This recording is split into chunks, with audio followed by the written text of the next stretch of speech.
Hello everyone, welcome to Civil navigator.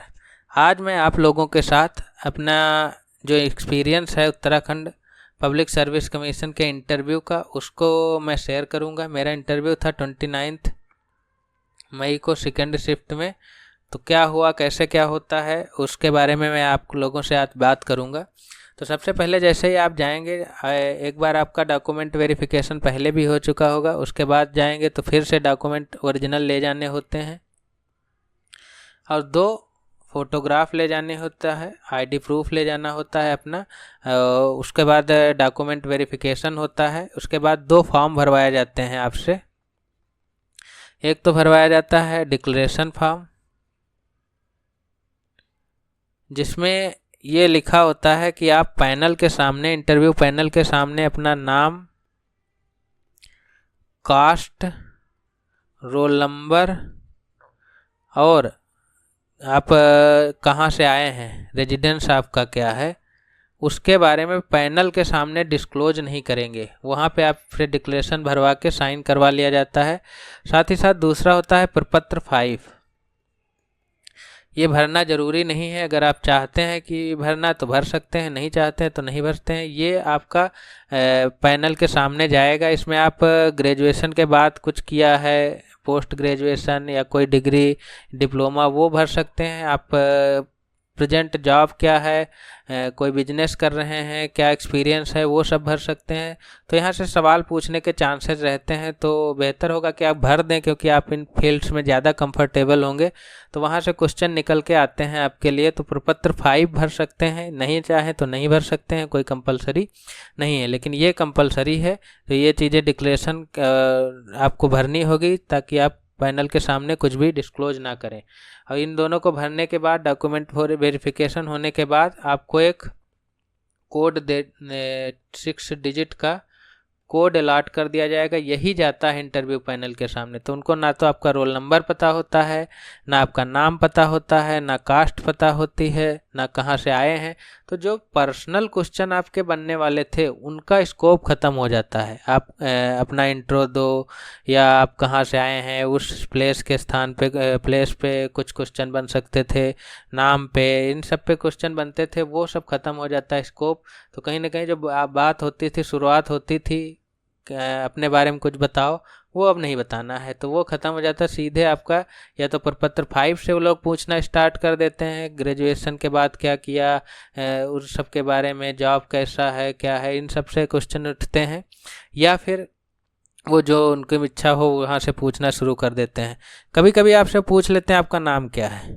जैसे ही आपने नाम बताया, तो वहीं पे आपकी इंटीग्रिटी चेक हो गई।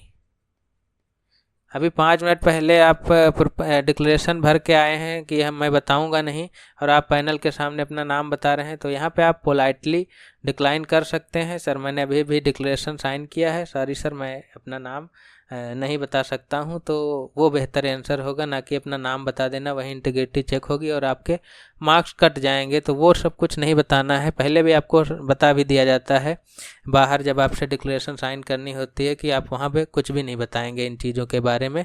तो एक तरह से देखा जाए तो टफ भी है, तब भी हो जाता है, क्योंकि कुछ पर्सनल क्वेश्चन आपके ख़त्म हो जाते हैं।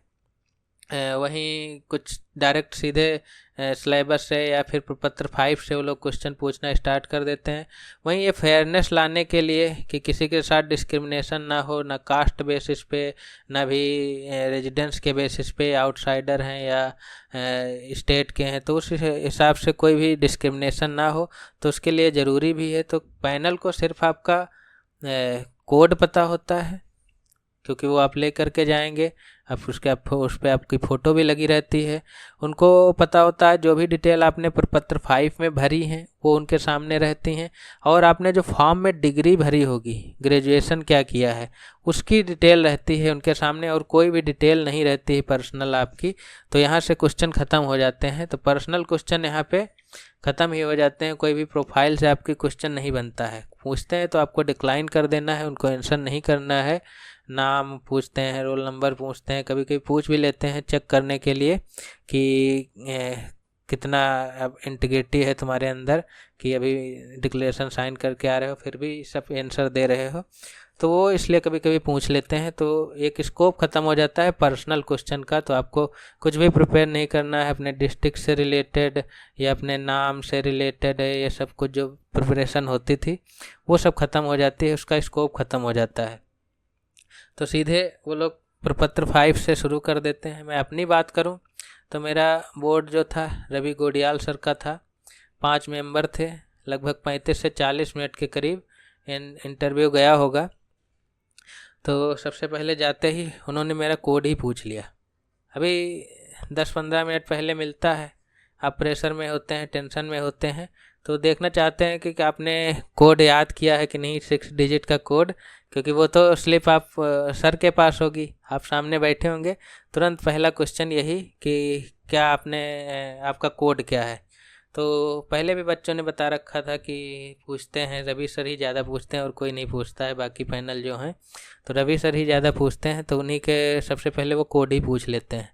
उसके बाद क्या क्या एग्ज़ाम दिए हैं, आप कंफर्टेबल हो जाएं थोड़ा, क्योंकि पर्सनल बात है ये तो आप बता ही लेंगे, तो थोड़ा कंफर्टेबल हो जाएं। जाते ही पहले तो नाम वाम पूछा जाता था तो उसमें कंफर्टेबल हो जाते थे। तो अब वो स्कोप ख़त्म हुआ तो कुछ इस तरह से शुरुआत करते हैं, कंफर्टेबल हो जाएं, क्या हुआ क्यों नहीं हुआ, कहाँ तक गए, इन सब के बारे में कुछ देर तक बात चलती रहती है, 2-4 मिनट इसके बारे में क्या कमी रह गई, क्यों नहीं हुआ होगा आपका, तो ये सब कुछ पूछते रहते हैं थोड़ी देर। उसके बाद मुझसे जो पूछा गया टिहरी डैम के बारे में कि पावर जनरेशन तो होता ही है, साथ ही साथ और क्या क्या इसका यूज होता है टिहरी डैम का, तो उसके बारे में पूछा, कुछ देर उस पर बात चली।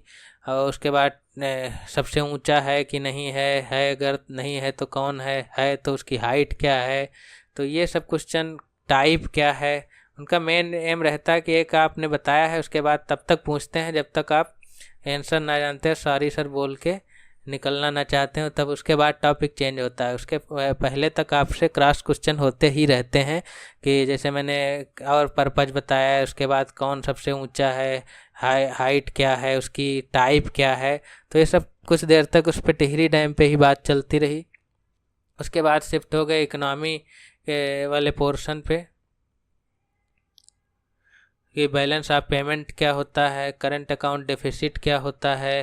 तो उसके बाद 2013 में करंट अकाउंट डेफिसिट बहुत बढ़ गया था, तो कांग्रेस की गवर्नमेंट थी उस टाइम, क्या स्टेप्स लिए थे इसको रिड्यूस करने के लिए, तो इस पर बात हुई, करीब 5-7 मिनट करीब हुई होगी इस पे, इन सब पे, क्योंकि जैसे जैसे आप रिस्पांस देते जाएंगे क्वेश्चन आगे बढ़ता जाएगा, जहाँ पे आप सॉरी सर बोलेंगे उसके बाद ही टॉपिक चेंज होता है। तो ये यहाँ तक पहुँचा। उसके बाद 4 धाम प्रोजेक्ट पे आ गए, क्या है, कहाँ तक जाता है, कौन कौन से 4 धाम हैं, ये सब कनेक्ट करता है किस किस को। साथ ही साथ उसके बाद कि जब प्रोजेक्ट लॉन्च हुआ था तो बहुत लोगों ने उसका विरोध किया था, कोर्ट में भी गए थे, सुप्रीम कोर्ट में भी, तो उन लोगों का कहना था कि 7 मीटर विड्थ कर दी जाए प्रोजेक्ट की, इको सेंसिटिव जोन है, पहाड़ों की कटाई बहुत ज़्यादा होगी 10 मीटर में। लेकिन सुप्रीम कोर्ट ने गवर्नमेंट ऑफ इंडिया के पक्ष में फैसला दिया था और 10 मीटर की हाइट को मेंटेन रखा था। तो क्या आर्गूमेंट दिए थे, क्या अपना पक्ष रखा था गवर्नमेंट ऑफ इंडिया ने सुप्रीम कोर्ट में, जिससे कि सुप्रीम कोर्ट ने उसकी विड्थ को 10 मीटर करने दिया था। तो उस पर कुछ देर बात हुई, तो इस पर करीब हमको लगता है 4-5 मिनट बात हुई होगी 4 धाम प्रोजेक्ट वाले पे। तो ये चलता रहा। उसके बाद ज्योग्राफी से ये जैसे रिवर कौन कौन सी हैं जो ईस्ट सी में गिरती हैं, आपने बीटेक किया है, क्या डिफरेंस होता है बीई बीटेक में। इसके बाद ये बहुत लंबा क्वेश्चन चला था, ये इज माइनिंग बून आर कर्स, अभिशाप है कि वरदान है। तो इस पर बहुत देर तक बात होती रही, कई सारे क्रॉस क्वेश्चन हुए, क्या करोगे आप माइनिंग के इम्पैक्ट को रिड्यूस करने के लिए। साथ ही साथ इसी पे माइनिंग वाले पे ही और पूछते रहे कि आप इंजीनियर के तौर पे क्या सोचते हैं, माइनिंग होनी चाहिए कि नहीं होनी चाहिए। साथ ही साथ अगर आप सिविल सर्वेंट बन जाते हैं तो आपका क्या व्यू पॉइंट होगा, किन पक्षों को कंसीडर करेंगे, माइनिंग को ध्यान में रखते हुए माइनिंग होने देंगे नहीं होने देंगे, क्या और फैक्टर रखेंगे जैसे इन्वायरमेंट है, वहाँ की लोकल कम्युनिटी है। तो इन सब चीज़ों के बारे में करीब इस पे सबसे लंबा हमको लगता है यही चला था, माइनिंग के ऊपर ही 5 से 7 8 मिनट तक चला होगा इसी पे करीब। उसके बाद प्रपत्र 5 से डूइंग बिजनेस, आप बिजनेस कर रहे हैं तो डूइंग बिजनेस रिपोर्ट क्या होती है, जब डूइंग बिजनेस क्या है रिपोर्ट उसको बताया। उसके बाद पैरामीटर्स क्या होते हैं, पैरामीटर्स भी बता दिया। रैंक क्या होती है, रैंक भी बता दी। फिर रैंक ऑफ उत्तराखंड की क्या है यूओडीबी में, ये जब डूइंग बिजनेस में, तो यहीं पे सॉरी बोला। तो उसके बाद से फिर नेक्स्ट क्वेश्चन पे शिफ्ट हुए। तो ये कुछ, क्योंकि एक क्वेश्चन के बाद उनके तुम्हारा रिस्पांस क्या है, अगला क्वेश्चन तैयार ही रहता है, तुरंत निकल के आ जाता है जहाँ तक आप जा रहे हैं। उसके पहले मैंने बीओपी करंट अकाउंट डिफिसिट बताया था, तो फिर पूछा कि बीओपी और बीओटी में क्या, बैलेंस ऑफ ट्रेड और बैलेंस ऑफ पेमेंट में क्या अंतर होता है, इसके बारे में कुछ देर बात हुई। और उसके बाद कई सारे अदर क्रॉस क्वेश्चन, क्या करते हो, इतने दिन का गैप रहा तुम्हारे ग्रेजुएशन के बीच से, इसमें क्या किया, ये सब क्वेश्चन। और बाकी बीच बीच में रिस्पांस पे तुम्हारे आधार पे कभी गलत भी हो सकता है रिस्पांस, तो उसको कभी कभी करेक्ट भी कर देते हैं, तो उसके भी आधार पे पूछा। साथ ही साथ एक क्वेश्चन ये भी था कि सिविल सर्विसेज से रिटायर होने के बाद क्या क्या ऑप्शन रहते हैं, क्या कर सकते हो आप। तो मैंने 2 4 बताया कि एनजीओ से रिलेट हो सकते हैं, सोशल सर्विस में जा सकते हैं, पॉलिटिक्स में जा सकते हैं। तो फिर पूछ लिया कि कौन ऐसा, कुछ पॉलिटिशियन ऐसे बताओ जो मतलब सिविल सर्विसेज से रिटायर होके या रिजाइन करके पॉलिटिक्स में आए हों। तो उस टाइम मुझे ये याद भी नहीं आ रहे थे एक भी, तो सर ने ही याद दिलाया कौन है अपना विदेश मंत्री कौन है, क्या थे पहले। तब मुझे कुछ ध्यान आया 2 4 नाम, केजरीवाल जी का, पांडियन सर का, तो मैंने फिर बताए। तो उसके बाद पूछा कौन है विदेश मंत्री, क्या थे पहले, तो उस बारे में बात हुई। उसके बाद जो है फिर ख़त्म हो गया इंटरव्यू, बोला जाओ आप। Thank you very much. तो ये था हमारा इंटरव्यू का एक्सपीरियंस। होप आप लोगों को कुछ इससे बेनिफिट होगा। Thank you.